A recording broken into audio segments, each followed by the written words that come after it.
బ్రహ్మహత్య పాతకం నుంచి విముక్తి కోరేవాడు అరుణాచలాన్ని చేరి ఖడ్గతీర్థంలో స్నానమాచరించి భస్మ రుద్రాక్షలు ధరించి పంచాక్షరి మంత్రాన్ని జపించి నిష్ఠతో ఉపవాసం ఉండి అరుణాచలేశ్వరిని పూజించి 1 సంవత్సరము ఇంద్రియ నిగ్రహంతో భిక్షాన్నం భుజిస్తూ బ్రాహ్మణులకి అన్నదానం చేయాలి. తర్వాత భక్తితో శివునికి విశేష పూజలు చేయాలి. మత్స్యపానం నుంచి విముక్తి కోసం ఇంతకుముందు చెప్పిన పద్ధతులను ఆచరిస్తూ అరుణాచలంలో నివసిస్తూ శివునికి శతరుద్రీయం పఠిస్తూ పాలతో అభిషేకం చేయాలి. బంగారం అపహరణ దోషం పోవడానికి అరుణాచల క్షేత్రంలో శివునికి బిల్వపత్రాలతో పూజ చేసి బ్రాహ్మణులకు భోజనం పెట్టి వారిని సంతృప్తిపరచాలి.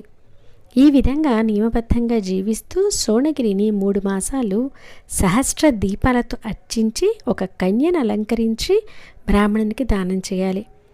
ఇలా